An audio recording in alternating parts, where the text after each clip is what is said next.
Welcome back to the Den for another exciting instalment. I'm here with my brother Nathaniel, the Den's head honcho, Nick Boaz. Hello. And Lloyd Hackett from Driving Heroes. How are we doing? So, obvious first question, tell me a bit about Driving Heroes. Well, firstly, thank you for having me. I appreciate you having me down. I've just had a little tour downstairs with Nick, and my God, you guys have got some cool stuff. And so I appreciate you showing me around. But Driving Heroes, well, briefly, Driving Heroes, it's an idea that I've had in my head for years now, inspired by varieties of people that I've met throughout my career. But ultimately, it's the desire to work in and around the cars that make me tick and the things that excite me, all the cars that I had when I was 18. I mean, I wanted everything. You know, when somebody said to me, what car do you want? What's your dream car? I was like, I don't know. I can't answer that right now. But it would never be something that was like millions and billions. It would always be like, I want a Mint 106 GTI or something like that. So anyway, I'm kind of, I like the fun, attainable stuff. And Driving Heroes started formally almost 12 months ago, 2 weeks ago. Almost, that makes no sense. It was 12 months ago, 2 weeks ago.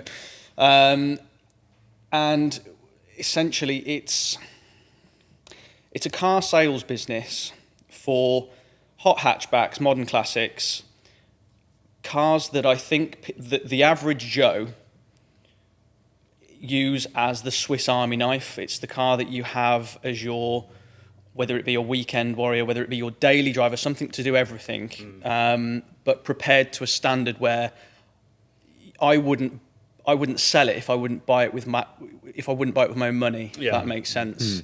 So that's the kind of the idea. Essentially through COVID, as we all did, we went through our up and downs of hobbies and bad luck, good luck, whatever it might be. We all had a different experience through COVID, didn't we? And I ended up, fortunately, employed in the motor trade, which had a bit of a boom. And a result, I earned okay, and I had a little float of money. Nothing much, like I'm talking $5,000, right? Mm-hmm. And what I would do is, with that, I thought, right, we've had the kitchen extended, so she's happy at home. Very important. I popped the question as well. So it was like, right, okay, so you're happy for a bit, are you, darling? Yeah, sure. Okay, perfect. Can I go and buy some cars now? Yeah, okay. So you know she's going to watch this. Yeah, well, exactly. Yeah, exactly. I'll just tell her. So I'll tell her it's not really interesting. We just talk about cars. But yeah. So essentially, it started as $5,000 pot. What do I get? Well, I want all the stuff I wanted when I was 18 that I could never insure. You know, reading magazines, I was like, oh, Suzuki Swift Sport, I've never had one of those. I want one of those. Clio 197, I've had loads of 172s. I've never had a 197. I want one of those in red. You know, it was. I've never had a supercharged Mini Cooper S. I want one of those. And I just had this $5,000 float, and I would go and buy stuff for like $2,500 or whatever I could, and within that margin, I would go to town prepping it, and I would enjoy the process. It was a bit like that, you know, that scene out of Toy Story 2 where the toy collector comes in. It's that really satisfying scene where he like restores Woody, and it's just beautiful. Well, that was like me with Clio 197, and I would give them a second chance. Like there was a red Clio 197 that had done something like 90,000 miles.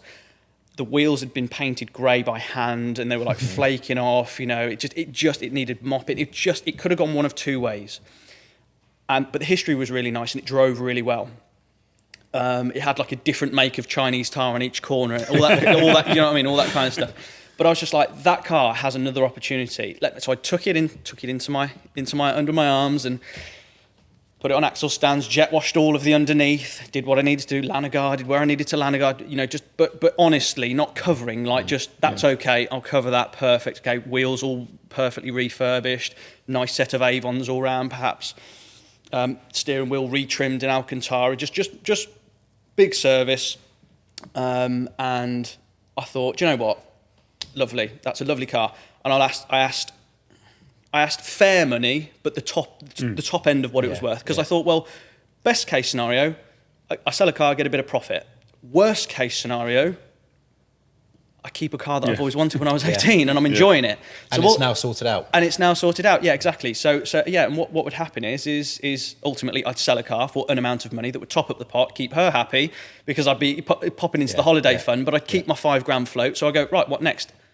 Suzuki Sport, whatever. Anyway, so that was the mantra I kind of had in my head, and I thought, oh, it's a nice little business, this, actually, to be fair. And it was a hobby. Don't get me wrong, it wasn't a massive earner. It just paid for a couple of holidays and a wedding and stuff over the course of 3 years. Like, don't get me wrong, we all get our little ways to try and... So it was a side venture, nothing more.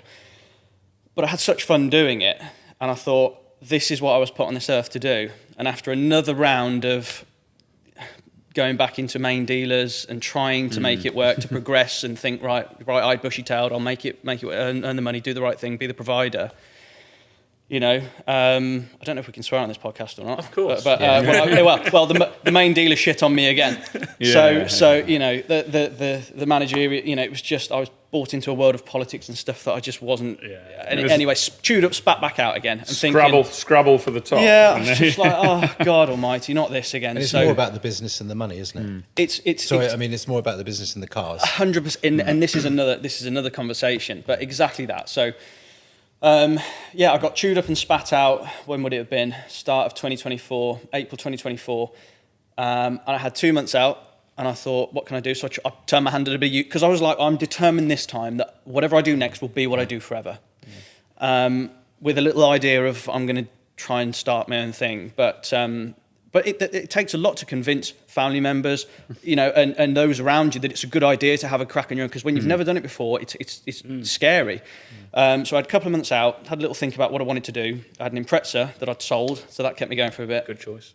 It was the Impreza Turbo 2000. What, to sell it? Well, I'll tell you what. There's a story with that car. If I come onto it later, remind me to tell you. But I had 2 months out, and I just thought, fuck it, I'm going to do it.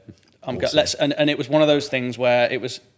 I can't remember where I read it. Probably on Instagram or something like we all did. It was like those that can do, those that can't talk about it. And it was just like, why not? Absolutely. So Driving Heroes was born, and at the same time, a friend of mine was at another business at a specialist who I won't name, but pretty well known in the classic car world. And it just wasn't for him. Nothing wrong with the business. Everyone's still friends. It just wasn't for him. And he also had a family member that died really young, like 6 years away from where he is now. And he was like, life's too short, fuck it, and let's do it. And he was somebody that Carl Hill, my really good buddy, met him at Land Rover 10 years ago. He was the finance manager. I was the budding sales guy. He's a few years older than me. But he's really good at all the things that I don't have the attention span for. So I'm very good at the buying, the selling, the market, the technical side of things, and he's really good at all the ADHD unfriendly stuff that I just can't do, like finances and running of a business and setting up VAT, registering for insurance, all that boring shit that I'm not interested in. This sounds familiar. This sounds very familiar. And a friend of mine said, you two would make a great team, and we've been real good pals for years, and we just said, yeah, fuck it, let's do it. So awesome. We did. And you're still friends now? Absolutely. Yeah, no, to be fair, don't get me wrong, we have our odd bickering things, but actually, the one thing, and this is what Carl said to me, so we sat down and we said, right, doesn't matter what happens, we come out of this as friends. Yeah, awesome. And it was absolutely, and to be honest, it's a good, this business works well, because Carl, I'll always respect the things that he recommends, and he'll always respect the things that I recommend, because we know each other's strengths and weaknesses, because it's not a surprise to either of us, because we've worked together before. So it just works really well between the two of us. And it's not like you're going in blind together. No, not exactly. really knowing each other very well. Exactly. So yeah, it's not like you just go into business with anyone. I think you always have in the back of your mind, actually, am I going to get on with this person? Is this going to work? And it has so far. Having two people makes a big difference as well. In that there's a lot of ups and downs, as I'm sure you'll probably say. But there's you'll buy well and buy not so well, I'm sure. And having the two people's shoulders to carry all that helps a lot. Yeah, well, exactly. But the thing that's so ultimately, okay, so we started just over, let's call it 12 months ago. So we started 12 months ago we said, right, so I took my pot, which at the time was, I think, in a Fiesta Mark 7 ST, which was a nice car. I think I had, $5 or $6 grand. Carl had a Rolex, which he sold. So we both went in 50-50 ownership of the business, and we chucked what we had in, and eventually, so basically we started by buying two cars. How bad can it be? Let's buy two cars that we both wanted when we were 18. that we haven't had yet. Mine was the 106 GTI, and Carl's was a Volvo V70R. Nice. The 106 GTI sold after a month. We sold the V70R last week. You see, my ears picked up more when you said V70 T5, so I'm not the person to be running that business. But no, I must admit, I jest about it, but yeah, he used it for a family car for a bit, but the 106 sold a bit quicker than that. But yeah, it's and now we're 17 cars in stock. We went from having 15 grand's worth of cars in stock 12 months ago to with doing it off our driveways and with just a bit of grit, determination, help from wherever we can get it. We're now at 200 grand's worth of cars in stock and Nice. a bigger unit. And we've probably got 7,500 square foot of unit with a storage unit and stuff that we've taken on because we're just brave and I think the key thing for us is and I say this to everybody, we're enthusiasts before salespeople. We're in this business because we love driving, we love cars. Yeah. This is just what we want to do. This isn't because you can see people. Like for example, we don't want the Flash watch and the Lamborghini Urus. We don't want to be the the GVs or whatever. We don't want to be associated with any of those. I mean, it's up to these people who want to get into supercars and all that stuff. We want to be real car enthusiasts. We are proper, fully fledged members of the petrolhead community, and It's the same here. Same here with the Den. Yeah. We're just car nerds. Yeah, And all the guys downstairs are car nerds. Yep. We love cars, and we want our customers to be able to enjoy the cars. yeah, That's ultimately my goal, and that's what I say to all the customers. Yeah. Is I want you to enjoy your car. It's not about us trying to make loads of money and trying to get big invoices out for quick wins. It's like, let's look at the long term. How can you enjoy your car? What do you want exactly. us to do to enjoy the car? Well, this is the thing. I mean, there's other people that we've grown up within the motor trade. I mean, I'm 33 now. Carl's 37, and there's other people that have done their own thing as well, but albeit differently. They've created. I've got friends that have created monsters of just second-hand car dealerships. Yeah. But they're perhaps, and they are car people, but perhaps the way they do things are different to the way we would do things. I mean, I'm not saying there's anything wrong with that way of doing it, but it's not how I would want to do things. I'd like low volume, high quality, and particularly in the enthusiast world, I think that shines through for a lot of people. I think especially because I can have these conversations with. I mean, I can mould to all sorts of different people in terms of. And I think as well, we were chatting downstairs earlier. I think there's because cars like that kind of the retro sort of modern classic car, because the values are quite strong on them at the moment, for reasons we'll talk about in a bit. Yeah. There's a lot of people trying to peddle shitty cars for a lot of money. Yeah. Whereas actually there's not many people who are putting the effort into either finding very good stock in the first place or having that stock and making it very good to be able to sell it as genuinely a good car with the history that's been treated and been looked after properly. Well, exactly. Well, the thing is what we always say, we can't restore every single car that we buy and that we sell, but what we can categorically guarantee to every single person, I mean, businesses are built on trust, as we know, but what we can categorically say is, I wouldn't bring a car into stock or retail a car into. I mean, obviously we take part exchanges that, if it's not, I mean, sometimes you take cars that you don't want, but it's the way to make a deal work. So you'll trade out, but I will never retail a car that I wouldn't buy with my own money and confidently say my wife can drive it. Whatever Carl wouldn't take his little boy and his wife in as well. So. So but it's all on trust, and we can categorically say anything that we sell, if there is a known issue with that car, it will be dealt with before it gets to the point of sale. And if ever, as used cars can crop up with issues, as we know, it gets dealt with immediately and efficiently with the utmost of urgency. But to be honest with you, majority of the time, I think people realise that actually, what we're selling isn't a brand new car, but they are very good. So it's very rare. To be honest with you, I can count on one hand in the year that we've been doing this, the issues that have come after. And to be honest, it was very nice people. We pick, it's nice to sell to nice people as well. And the thing with the high, doing a bit higher margin, a bit more carefully curated, is perhaps the word, is that then you've got the little bit of slack for when inevitably the odd thing does go wrong. Whereas your more ruthless business that's just on turnover of vehicles, basically, you know, it's done as Yeah, it once is. it's done, it's done. Well, the nice thing is as well is we've also got another side venture that we've had. I don't know whether you've seen, but we've got this business. Well, it's not business, but it's an event called Cars on Toast. Yes, I have seen it. Yeah. So local car meet, my local pub. The owners of this pub are car enthusiasts themselves. So they used to be in the trade themselves, and they sold up. They bought the pub. Good on them. Fair play. Who doesn't want a pub? Their own pub, you know. But yeah, you know, they're car people. They've got Morgan three-wheeler. Dave, the owner's got a Morgan three-wheeler. You know, Morgan, the daughter's got a Defender, and you know, they're all, Helen, the mom's got in a Bath. They're all car people, so it's great. So we had a little conversation about, look, do we do something at our local car sort of theme pub? Do we do something like that? And we just thought, look, if we can just get a handful of people together, a bit of local awareness, maybe we might buy a couple, might sell a couple. Well, it was all like, yeah, let's do it, it's great. So we did free tickets for a little bit, but for the first couple of events, and I've got to shout out Dream Car Giveaways, by the way, for this, because they're a local business to us, and I know, shout out to Marcus and Mike.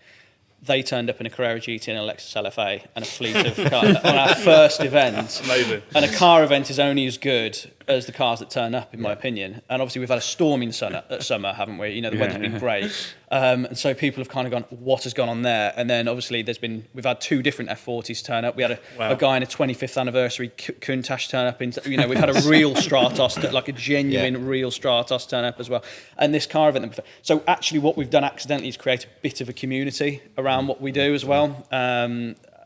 So actually when you think about it, people really love cars. Like people really love cars, and they love using their cars integrating. And actually, if they see a credible little business that is exactly that, is credible, with credible people that are enthusiastic, and they say hello and they say goodbye, and they genuinely mean it when they say thank you for bringing your car here. We really do appreciate it. Yeah.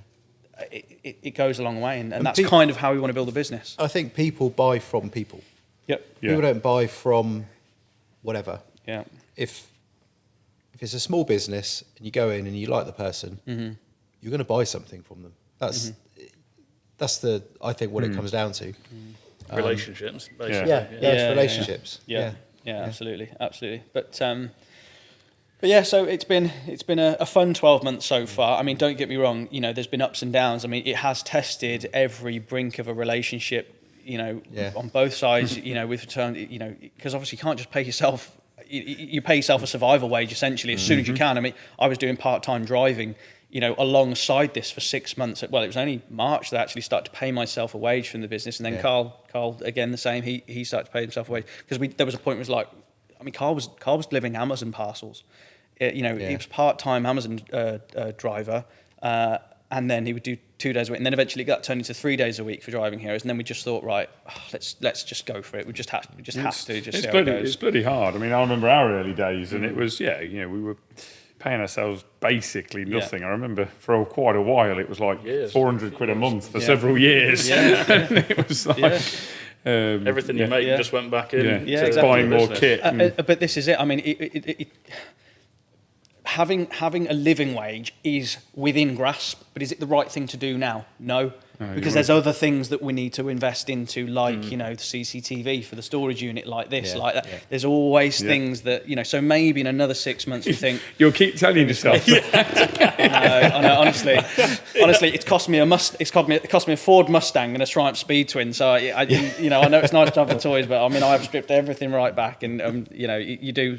The obvious money worries come into play, and I wouldn't have been able to do it without my wife, who, you know, we all have, you know, likewise she as well. You know, she's got her own career and she's propped up her side. Now it's time for me, hopefully in the next couple of years, to do the same. It's just so, it's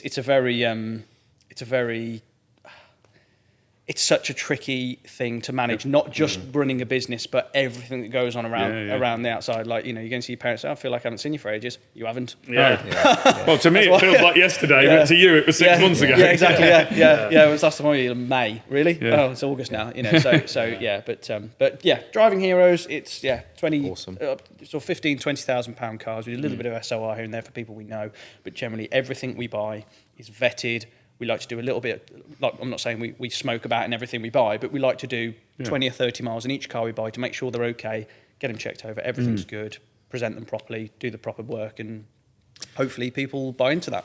So I think, as well as the cars you're generally selling being relatively attainable, I think it's fair to say, I would say they're often cars that are also at the beginning of an upward value curve, if you like, and at the beginning of an appreciation as they become more classic, which kind of leads me on to a much bigger question of what is it that makes some cars go absolutely mental value-wise?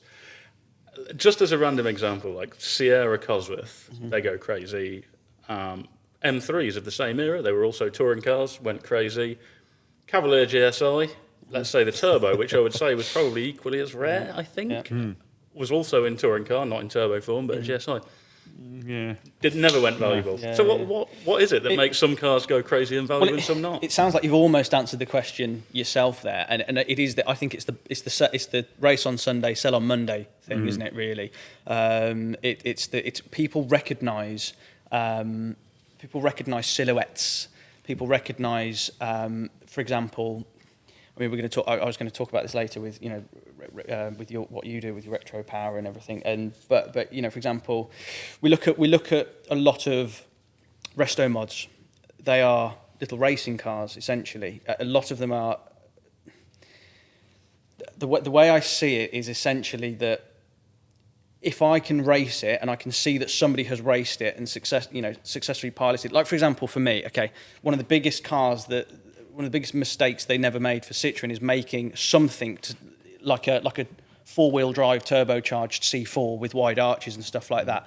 That would be worth a load of money, but people recognise a sense of, that was raced. This is why the Evos and Imprezas, like your Tommy Mackinnon Evos, are worth so much. The 172 Cup that I've got outside, it's got thinner glass. They went to extra levels. This is where the engineers were actually allowed to spend a bit more money making them special rather than efficient. The 170, it's got thinner glass and it was one of 1,000, all this or whatever it might have been. The trophies have got reservoir-filled dampers on the fronts on the Clios and 2-litre 16-valve high-revving engines. It's a sensation that we're not going to get again. That's the thing for me that I think is going to mean a future classic is a future classic. This is one of the things I was sort of almost leading on to, is that and I think you're right, a lot of the cars from the past that have gone crazy in value, it's often been because of motorsport. Yeah. So if you look at current new cars, is there going to be the same thing? What is going to make current model new cars future classics? So this is a direction. This is kind of why we've set the business up. Ultimately, I say it's not why, but it's what would I do if I won the lottery? Well, I'd want to tick a lot of boxes, but I can't tick any new boxes.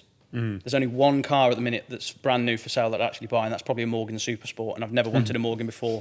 I never have. I love that Morgan Supersport. I think it looks great. But the design. There's no other brand new car that I want. Yeah. And I think that's a problem for a lot of people. So actually, what you look backwards. So, for example, let's say you've done 4 years on your PCP in your Mark 7.5 Golf GTI. Well, you've got a couple of options. You either go for a Mark 8 Golf GTI, which is the best part of probably 55 grand now, 60 grand. So, I want to do another PCP on that. Okay, that'd be double what you're paying a month now. Okay, if you're in a Hyundai i30N, well, what do you have now? We have an iconic 5N.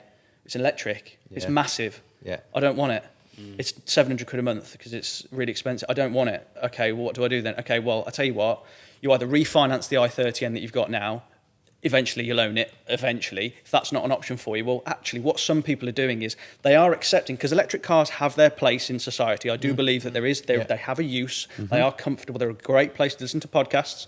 Well, both these guys have got EVs. They have a place. To and from work, warm in the morning. 100%. Doing the utility job. Exactly that. If you're commuting in and out of cities, clean airs, all that stuff. I totally get it. It's not the future for petrol heads, but it's not fun. It works. It works. It's better than public transport. Yeah. But it works. It has a purpose. Yeah. So as a tool.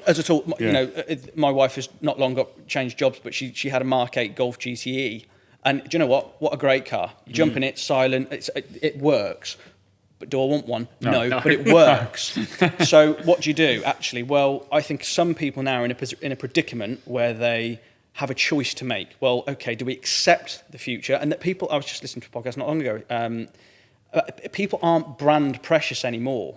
You know, the amount of JQs and BYDs that I see rocking around the place, people think, oh, they're quite a nice car, they're quite smart. I was in the pub with the lads after football last night, and oh, BYD, yeah, I've got one of their great, yeah, really nice car, I saw one of those, yeah. And I'm like, okay, fair enough, mate. But the thing is, though, not everyone is into. Some people just need to get from A to B, and they think, do you know what? Actually, it's all right. Whereas Chinese cars, 15 years ago, no disrespect, weren't. They were a laughing stock, weren't they? Yeah. So now, what you do, I think, whether it be you accept it or forced into it, I think what's going to end up happening, or what a trend I think would happen. Certainly in my situation, I would say it would work to have the boring daily, whether it's like Chinese, electric, boring petrol, whatever it might be.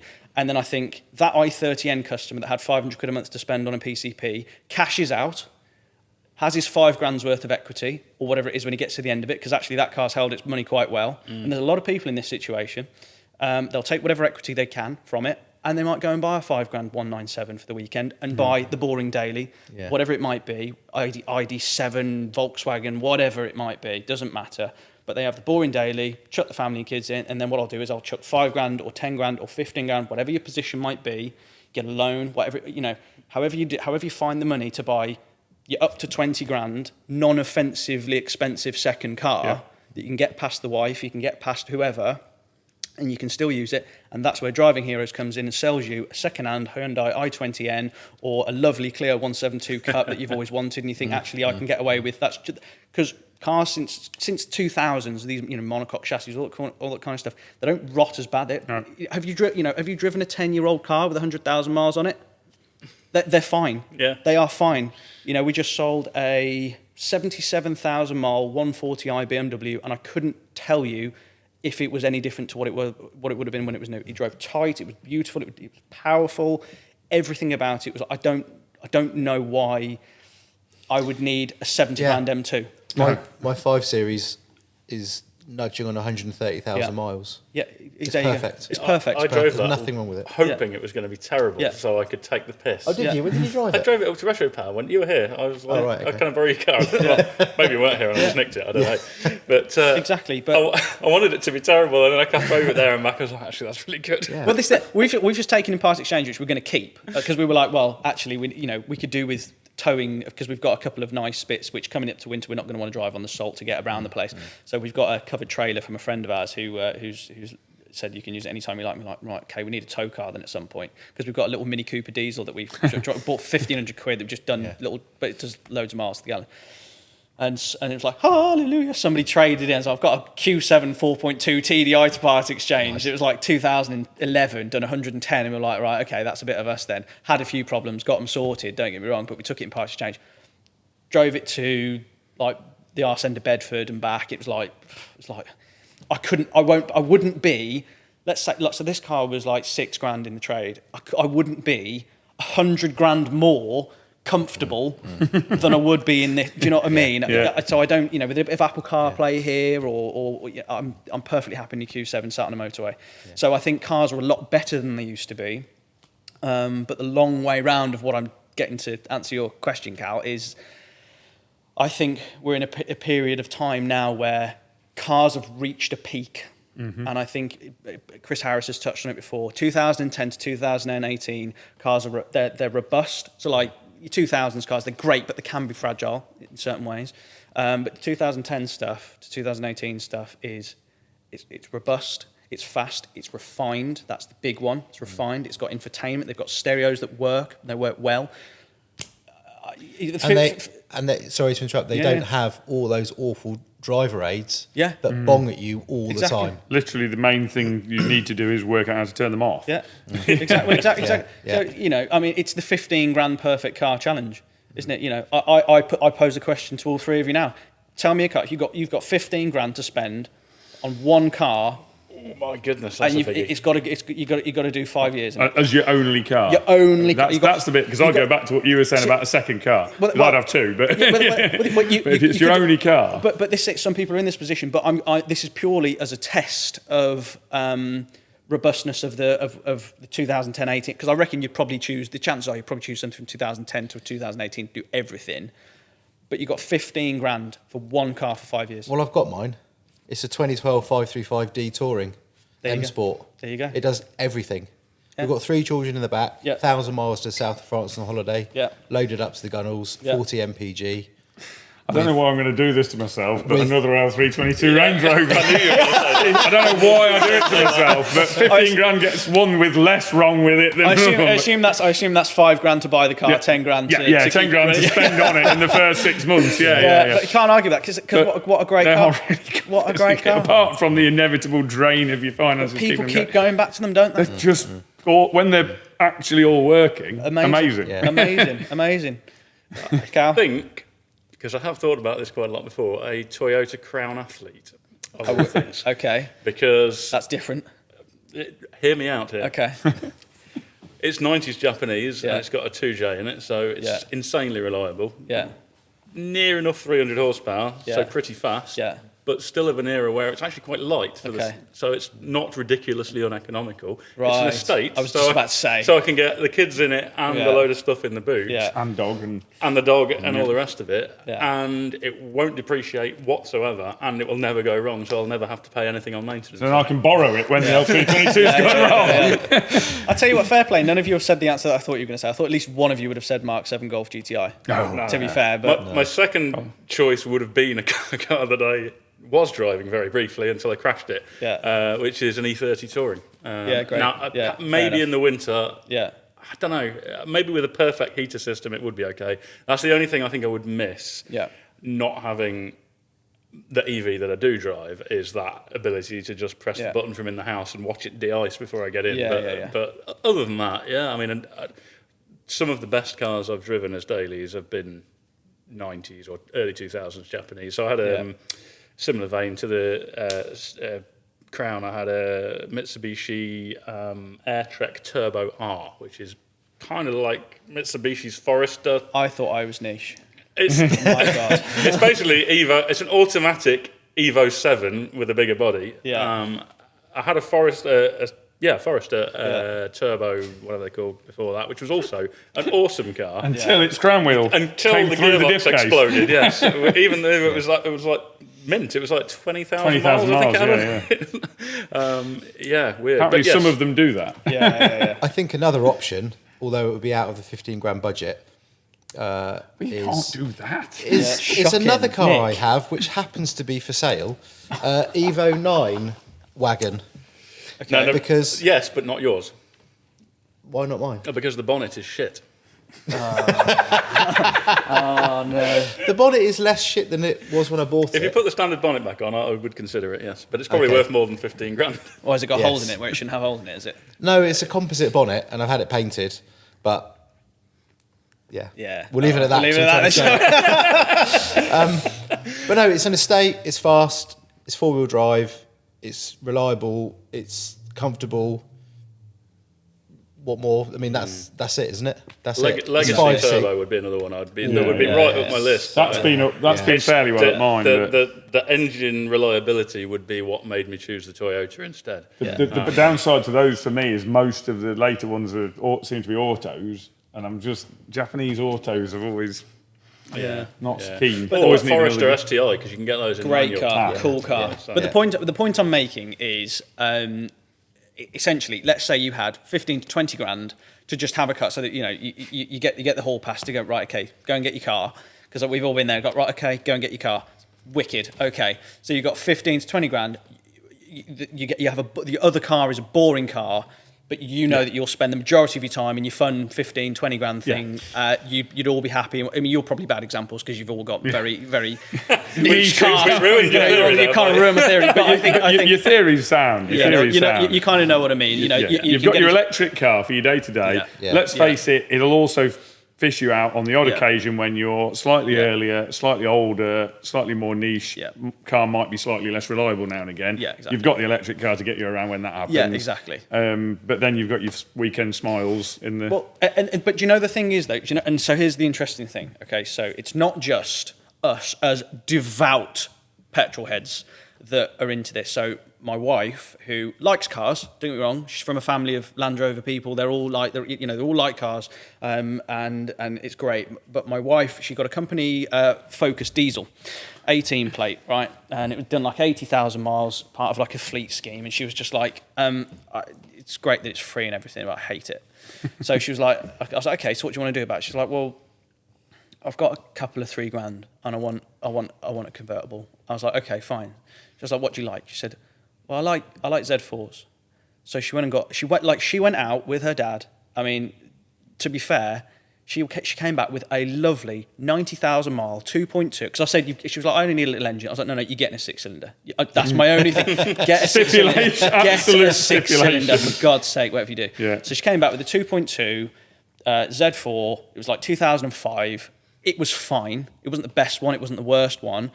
But it was fine. And do you know what? We went all around the place in that. Loved it. She called it Roxy. She loved it to pieces. And bear in mind, this is from someone who likes cars, appreciates cars, but doesn't live and breathe it like we do.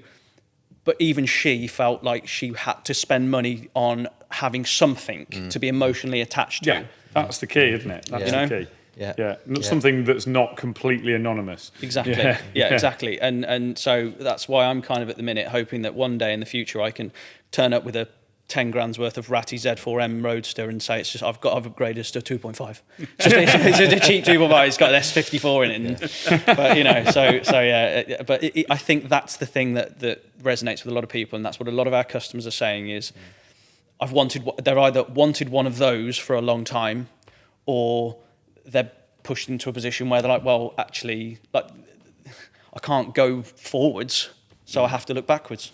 Yeah, that's definitely. Nat and I have discussed this sort of recently, and I agree that there's this ever-increasing divide between what people have as their daily car, their kind of white goods transport machine, and what people use for fun. And that translates over to Retropower as well. It's that most of our customers are in that same position, scaled up a bit, but it's that sort of, well, I've got this dull car for day to day because that's just the way it's going these days. But what can I have that's absolutely bonkers for the weekend? Well, this is it. I need a phone, but I've never been sad when I've traded in for a new one. No. And that's kind of a way that I think people feel about Teslas or whatever it might be, electric cars. I mean, every one has the extremities. Like everybody's extreme iPhone or Android or whatever. I don't know. But you're right. But ultimately, the average person, I think I speak for a lot of people when I say it's hard to become emotionally attached to an electric car. And even when you've got your extreme, whatever it is, I don't bloody know, but whatever phone it is, by the time you've had it 2 years, suddenly it's not all that great. Yeah, exactly. It's out. Yeah, you're not sad to see battery's on its way out. Yeah. But yeah, so that's the way I think that it's the trend that I'm noticing, and the trend that I kind of like to get involved in is that the future classics aren't going to be there. That's pretty much the conclusion we're going to. What about Yaris GR? I was thinking about that earlier as well. Well, this okay. So I think they buck the trend of new cars. Yeah. Okay. So I think Yaris GR for sure. Well, the Yaris GR was only made because Akito Toyoda is a petrol head himself. He signed it off. He said, right, Gazoo Racing, I want 3 electronic diffs. Well, they basically said, come back to me with what you've got. And they came up, we've got 3 electronic diffs, we've got Tommy Mackin, and we've got Jari Matilatva. Sign this car off. It's going to be a homologation car, because it sort of is for the Rally. The Rally 1 cars, I mean, don't even get started on those. But the Rally 2 cars, they've retained the same engine block and all this kind of stuff. So actually, it does retain a lot of motorsport DNA. It's going back to the motorsport thing again, that's the thing. There just are very few cars now, I think, that you link or associate with current motorsport. Yeah. The Corolla GR, which I don't think we've got here yet, have we? No, it's there's a couple of an awesome looking over, thing. but, I sat in one at SEMA last year and I was like, this is also a really cool car. Well, can you imagine? Okay, so let's say, and it all comes down to yes or no's from the heads of the companies, isn't it? So Toyota said yes. I can't believe that no one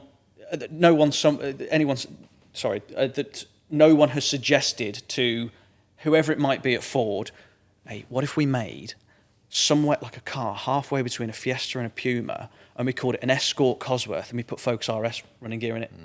That'd go well, wouldn't it? That'd sell well. Look at Toyota, look at the GR, that's done well, hasn't it? Yeah. And we get it pulled past emissions and everything, and they turn around, somebody's turned around and said, No. It's being Everybody's too worried about. Yeah. Everybody's in too much of a panic. Most of the, not all, the Japanese ones being largely the exceptions. Yeah. GM and Ford as being the obvious statements. They're all in too much of a panic. Yeah. They're in far too much of a panic for doing anything sensible. Yeah, and it's a real shame. But then also, what I don't get, only a few weeks ago, I was driving to work, came up to a big roundabout, and there was a car, one of this kind of blobby, not an SUV, but SUV thing. I didn't really recognise it because it's new and not that interested. Yeah. And I was just sort of in the traffic, and I thought, what's that? And I could see a badge across the back, and I just got a bit closer. What's that? It's a Ford. What's that? Capri. Yeah. A Capri. Oh, no, God. It's not a Capri. No. It's this great big. I mean, I don't know if it's hybrid or electric or what. It's this great big blobby thing. Pure It's electric. like, when was it? Why are they Mustang EV. Yes. Yeah. No, can't be doing that. But I don't understand why they're putting. It's like. Yeah. I agree with you now. I think they're scared, but they're like, we'll have to do something for nostalgia. Panic, call it a Capri. panic. Yeah. Call it. Why? It's not a Capri. Call it something else. Call it something else. No, honestly, that sort of thing, it does wind me up. But because it's pure marketing, it's accountants trying to sell, and it's just. Going back to the Yaris, Ford, I think I'm right in saying, are rallying the Puma. Yeah. Is that right? Yeah. And I find this quite interesting that. Well, it looks like a Puma. There was a Yaris, and then they brought out the Yaris GR, and everybody went nuts for it because there was a rallying link. Yeah. Now there was a Ford Puma, and now they're rallying one. Why are people not going? Yeah, but it's an SUV that's the size of a bus, and it. Well, But the Yaris wasn't an exceptionally interesting car until they brought out the GR. No, but it was small, and you could kind of conceive it being sporty. Whereas you look at the Puma, and it's like, Well, I can shed. it's like an eco sport or some other joke car. But do you think there's room for Ford to basically bring out a Puma RS? So what would it? So okay. So the Rally 1 cars, they're space framed, and the body panels you see are. I mean, they've got as much in common with the road cars as literally front lights and rear lights. They are nothing. Like, they haven't got the same wheelbase. They are totally different. Now Rally 2 cars. Now there's a bit of talk that actually WRC, because it's so far removed, it's so unrelatable that actually, I mean, they're amazing to watch. They are the quickest they've ever been. They're amazing to watch. But there is a lot of talk about how it would be better for the sport and actually for the translation to the road, that the Rally 2 cars had an extra gear and a bit more power, and then you could start to make a couple of cars that looked like the cars that represented them on the road. So, for example, the thing that they would do, which, well, unfortunately now we can't anymore, but I suppose you'd have to come up with a Puma, but they have a Rally 2 Fiesta. So you try and see if you could go four-wheel drive wide arch with a Fiesta. Can you imagine the Ford? Oh my God! Can you imagine the Ford people? Because the Ford people are a special breed, especially when they get into putting mirrors under their cars, and stuff, which is great. But if they came out, because the Focus RS, I had one, the Mark III Focus RS went four-wheel drive. I had one. I didn't love it. I just didn't feel connected to it very much. But there needs to be another kind of go at that again before we. Hopefully, I pray to Jesus that we don't say goodbye to internal combustion engines. I hope they come up with a solution beforehand. But there needs to be something, another GR Yaris from another company. Yeah. But then It I has to be think Ford, surely. Objectively, the Yaris GR is a very, very good car. I've not driven one, but everyone I know who is credible, who has driven one, who has owned one, say how good they are to drive. They're simple, they're fast, they're cheap, and the four-wheel drive. They've got 3 pedals and a gear stick. I'm going to give you an unpopular opinion now. Go on then. Okay. You being you, and you've driven enough Imprezas and Evos. Yeah. To that's your four-wheel drive manual gearbox. Yeah. I think you would appreciate a GR Yaris, but I don't think you'd love one. I'd like to be. I've got one in stock. Feel free to come out. I've got one in stock at the moment. Feel free to come over and try it. I'd love to. But to be fair, I should have come over it. But I don't want to promise you. I want you to just draw your own conclusions. If you tell me I'm wrong, I'll happily take that and think great. Yeah. But I find that I don't like 3-cylinder engines. It's a rocket. It really is a rocket, and it revs really well. It's great. But I think when I think of four-wheel drive Toyota, I think of like GT4s and 4-cylinder engines and stuff like that. But I think it's a great car, but it's still a bit too big, a little bit too noise cancelly, it doesn't make the right noise. I've never driven a modified one, so I can't speak for the modified ones, but when you've driven an Impreza that's small and got lots of glass, and it's got lots of glass, and it's thin A pillars and Quite thin light, C quite light pillars. as well. Very light for a 4x4. Very, very light. GI Yaris, amazing cross country. Don't get me wrong, you know, Yeah. there's not much keeping up with you really with the diffs and the way that everything works. But I think you'd feel detached from it. Interesting. Does Well, it- I'll take you up on that. I'll come and go. Doesn't put the smile quite as much as the Impreza would. But the people that I think are saying it's amazing are the ones that haven't really driven an Impreza or an Evo in anger. Maybe, but then one guy I know who has, in fact, one guy I know who owns one, he also has an Impreza rally car, and he properly competes in an Impreza. Yeah. So, like I say, I've not driven one, Yeah, so yeah. I'm kind of taking That's my what- opinion. what I That's my think is- unpopular opinion. And it's wrong, but you know, I don't know because I've not driven one, but I have had a bit of a. It's unpopular. for I've had a reason. question in my back of my mind of would it live up to the hype if I drove one? I have wondered the same. Well, it's like the Mark III Focus RS thing. Everyone says, "Oh my god, you got to drive this! It's amazing. It's got active diffs and all this kind of torque vector and everything like that." And I got in and I was like, "It's all right. It's all right." I'm still yet to be like, you know, we've got the disease, haven't we? The little Peugeot disease. Yeah. And I've never felt closer to any driving experience than my 205. I think the key there is that. You know,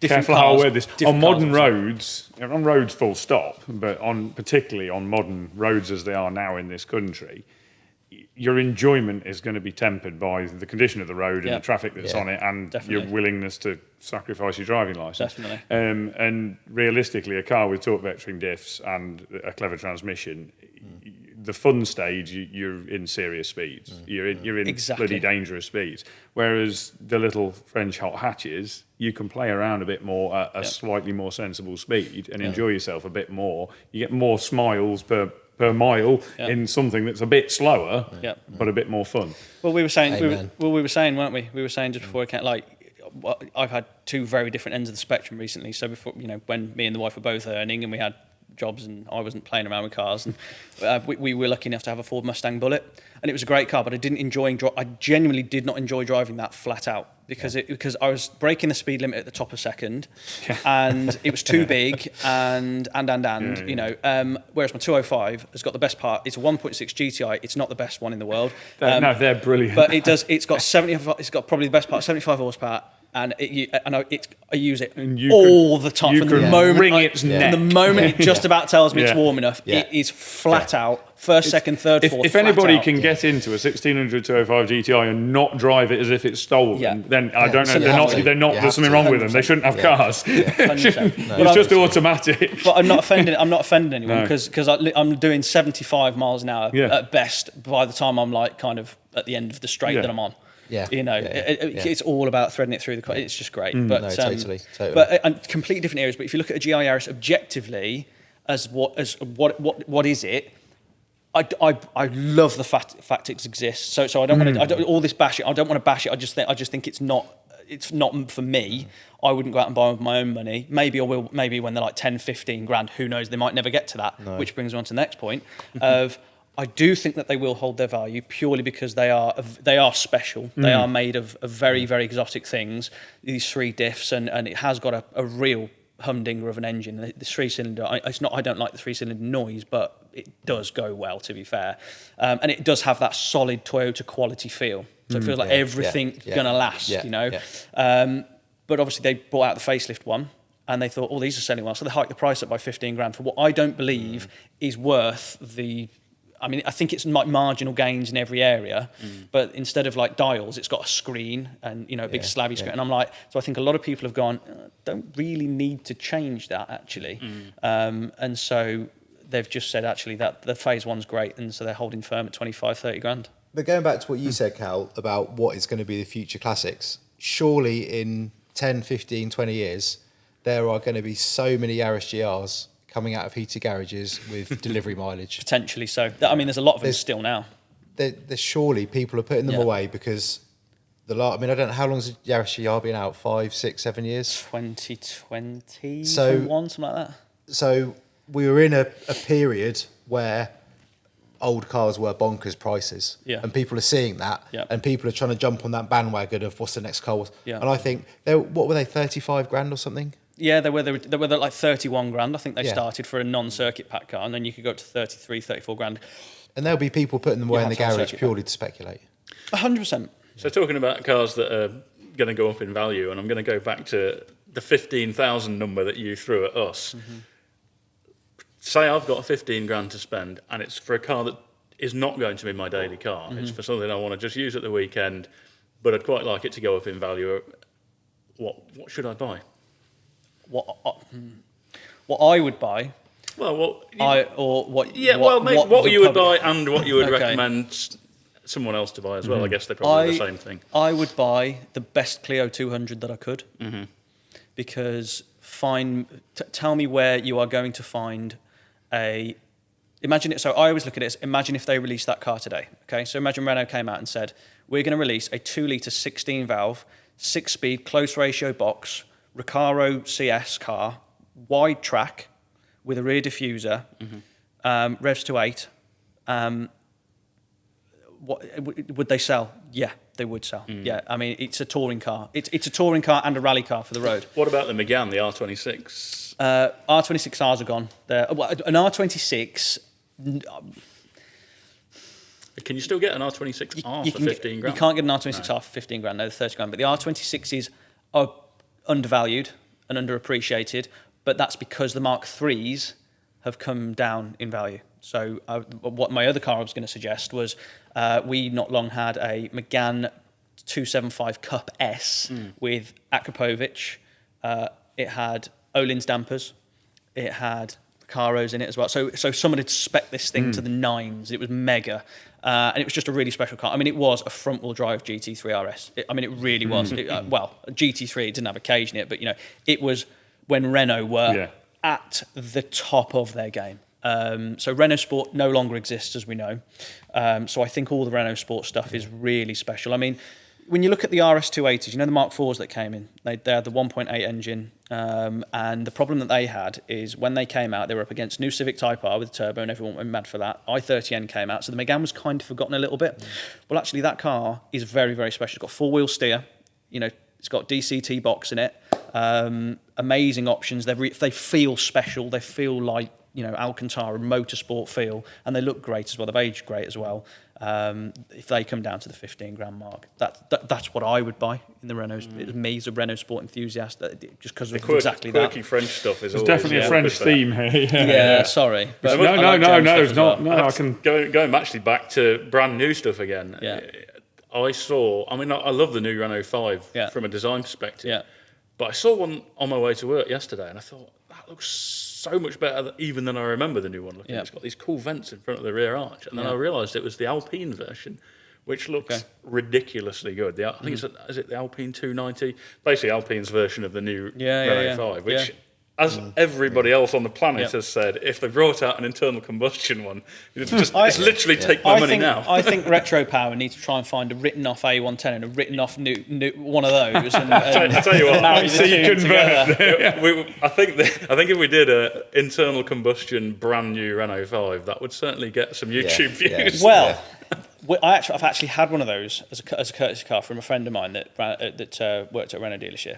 And I was looking around it, I was having a look, and I opened the bonnet, and I thought, that has definitely been designed to at some point take an engine. Like do you know what I mean? You look at it, you think actually that would come out, and you could put that in. We've got to be able to persuade one of our clients to do that. Everybody else is doing electric conversions. But what engine would you put in it? I think you've got to put. You've got to put an A110 engine in it because when they brought out recently this Renault 5 Maxi Turbo thing, and the internet went mad for it. It's got 500 horsepower turbo electric thing. Well, why not try and put an A110 engine in there? What power? What's the? I don't actually know the spec on the A110 the limit. engine. So it's a 1.8. It's a 1.8 turbo. I think the gearbox is you boys would find a way around it, but the gearbox from factory is limited to 300 horsepower. If I think it was for me, I think we'd have to go just the normally aspirated 16-valve French route. It's tricky though because it's a Renault 5, isn't it? And turbo. It's so ingrained in that. Well, I thought that might go well. So if you had like a throttle-bodied, like F4R proper serious F4R engine, proper F4R engine in it with a close ratio 6-speed box in an A110, that'd be very cool. I've just realised one of our clients has just brought new Renault 5. I'm not going to say who it is. I'll tell you afterwards, but I might give him a shout. Do that. That's cool. But I think just as a general, cars that I think that will go up at 15 grand for sure. Z4M Roadster. Yeah. Has to. They They are are lingering. really timeless design. Cosmetically. Yeah. I had a Z4M coupe. Put that backwards through a hedge. That was a good time. But I will never forget that. This is why I keep going through the classifieds for cheap Z4M Roadsters. They just tick all the boxes. They God. tick all the right That boxes, engine. don't they? Yeah. Oh, right God. engine, right Yeah. chassis balance. Yeah. Drives the right wheels. They just do all the right things, don't they? It's proper. So I think that's a criminally undervalued car. But I hope they don't go up too much. I would go a little bit earlier and go 182 Trophy. You mentioned earlier. When you were Because they're- talking about the 200, I thought the same thing. They're approaching that sort of money for a good one. In fact, there's one the last couple of days on an auction site that had been restored. 90,000 miles. Yeah. Had been restored. It was basically all standard, I think, except for the exhaust because they rot in like 5 minutes. Yeah. And that looked good. And they are good. We've just sold one. So we had an 80,000 miler. What number was it? I had 168. 312. Okay, I was I think ours was 168. 312. Don't act like yours would have been worthy of his stock. It was mega, mate. Well, we had all the underside ice blasted. Yeah. We had so all the dampers were rebuilt. It was owned by somebody who had a very big house in Oxford, and so it was right ownership. It started life in Jersey, then it went to Oxford. Nice. So it was just a lovely ownership car. It done 80. It was really genuinely spotless. I mean, it was the best. But the thing is, yes, it had done 80, so it wasn't collectible mileage, but it was the best. If you want a trophy, that's the one. I had it up at 16.5 grand. It took ages to sell.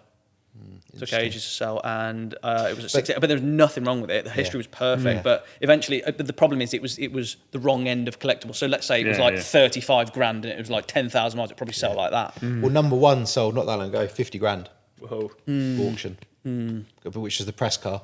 Yeah, and I think that's in a fairly healthy collection. You know who it is, Yeah. don't you? Yeah. So, it's in a very good collection. Yeah. But yeah, no, I get that, but I totally. But I think personally, 172 Cup doing really well. I mean, I 172 Cup. I'm going to give you another unpopular opinion. Yeah. 172 Cup is better than the trophy. No, that's not unpopular. I came here to say just that. I came here to say exactly that because the thing because it's not got aircon, ABS, anything like that. No. So you can genuinely feel it pick up quicker because of the lack of aircon. Yeah. I'm in that one at the minute. It's done 56,000 miles. It's been beautifully owned. That is it rides better because the thing is to get those sax dampers working, you've got to be flying along. And this 172 Cup, it just feels special all the time. It just feels like it picks up better. It's more nimble. And I had a 47,000 mile zero logbook car, which I ice blasted again, made absolutely perfect wheels. Everything was amazing, and that sold off market. And I can't say for how much, but it was Good. You'd be asking double for a trophy. Put it that way. Wow. Okay. So There was a 172 Cup for sale in Scotland probably a year or so ago, and that was up for really strong money. Yeah. And it was for sale for a long time. Yeah. And the price came down and down. yeah. But I think that goes away from the 15 grand thing. I don't think they're there. Trophies aren't so much these days. I just wanted to try and be a bit controversial. No, I get that. As we've gone a bit hot hatch, I'm Yes. gonna say this is the last question, but it's Yeah. going to be to each one of you. Your favourite hot hatch of all time, regardless of budget. Let's say Nat first. Now, I don't have a lot of experience, but I have to say, just because I like the look of them, I'd still go 205 GTI. I'd still go 205 GTI with that. It would probably be modified. It wouldn't be an entirely standard one, but modified sympathetically. MI16, not like this lunatic who's taking the MI16 out of his to put a 1600 8 valve in it. Yeah, 205 GTI, just with a limited slip diff in it and just a nice steel bottom end of throttle bodied MI16 in it. So 260 horsepower MI16 in it, and that would be good fun. That is quite good fun. Yeah.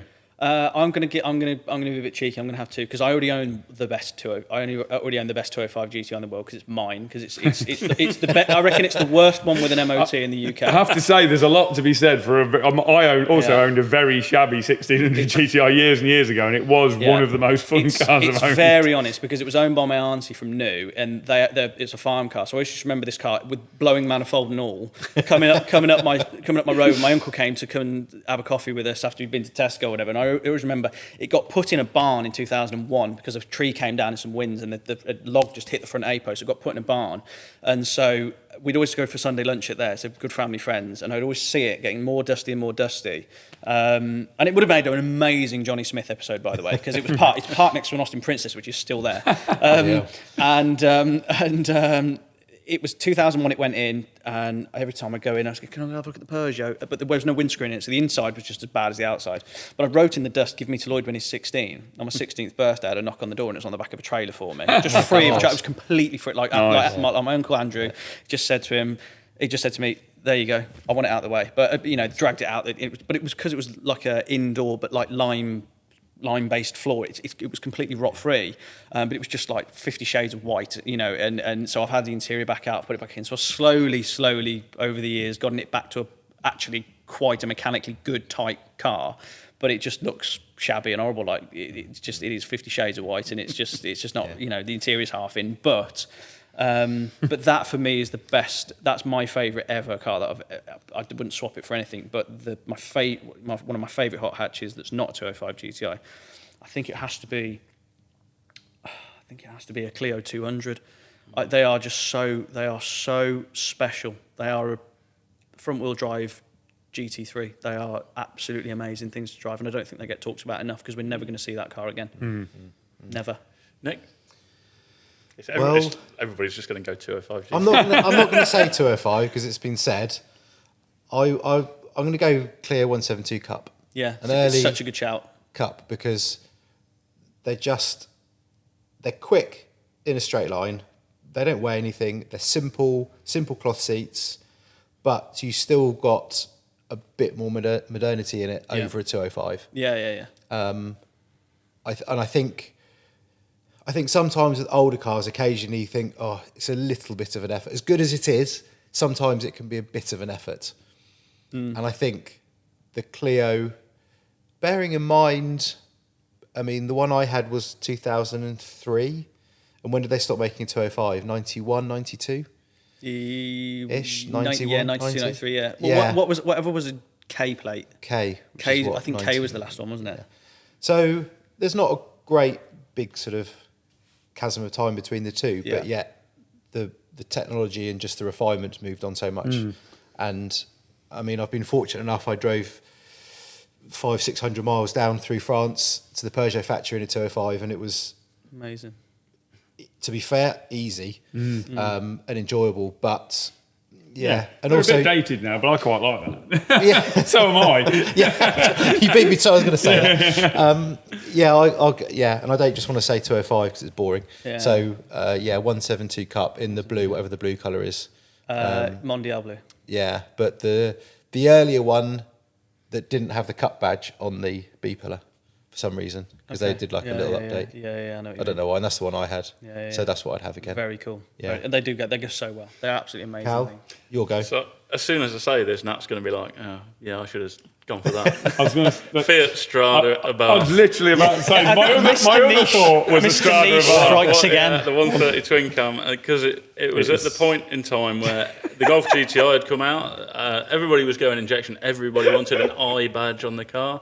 And the Fiat Italians just just went, we'll just put a 2 litre in there, twin cam, and put it on twin 40s, I think it was. Twin 40 side draft carbs as a production car. 130 horsepower, weighed absolutely nothing.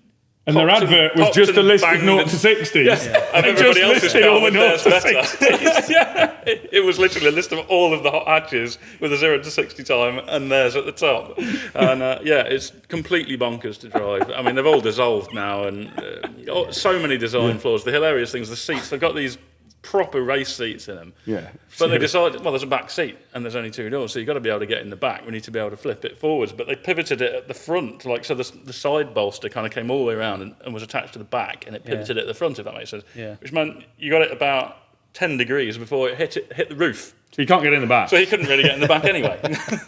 Well, that didn't seem to But bother it's- him. going.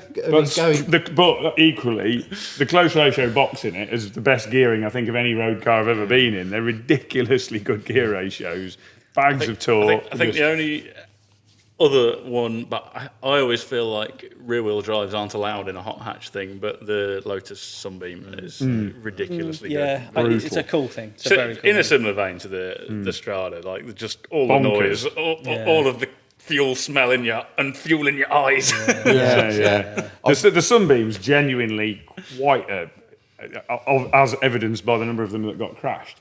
But you've got to be a pretty competent driver to actually be able to drive a Sunbeam at all hard without crashing it.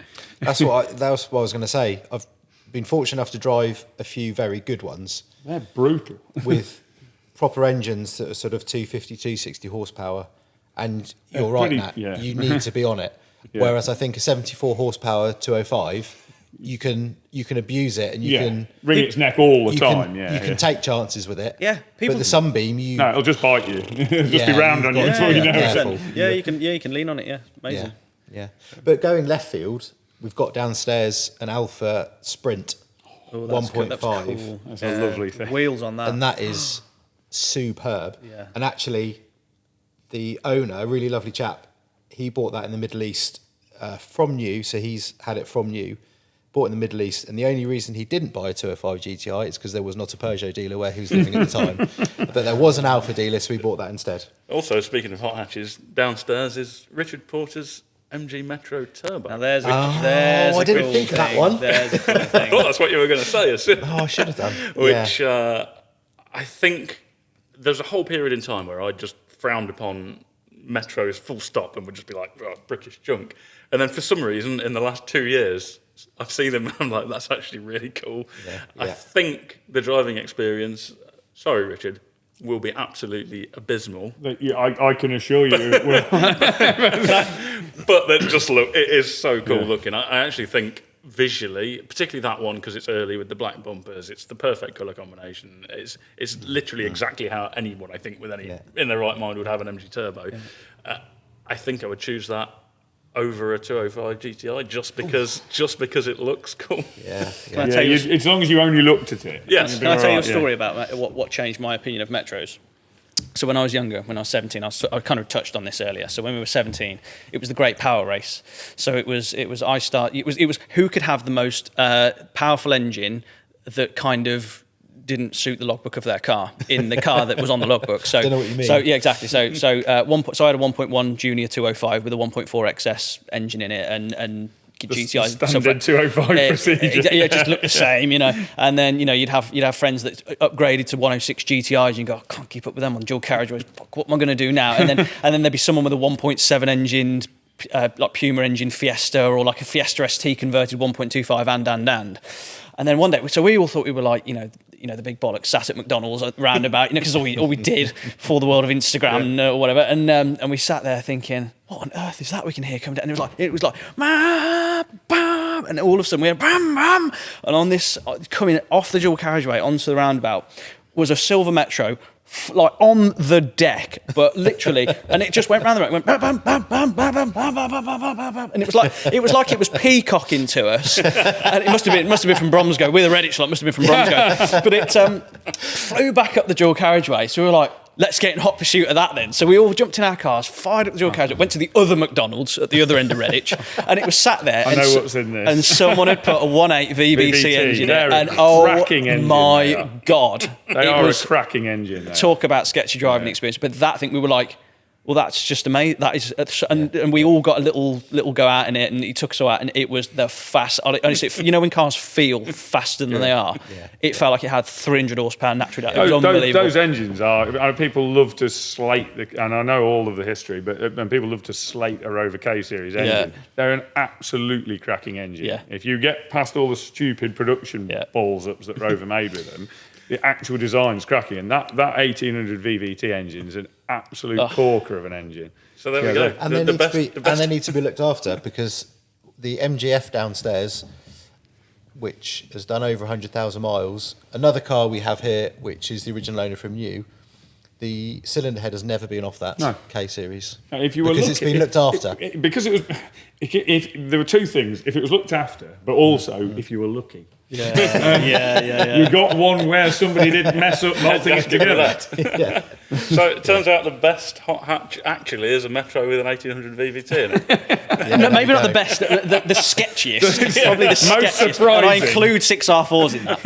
Yeah, that's the sketchiest Metro. And because God knows it was probably done on someone's driveway in Birmingham. You were lucky if all the bolts were in. Yeah.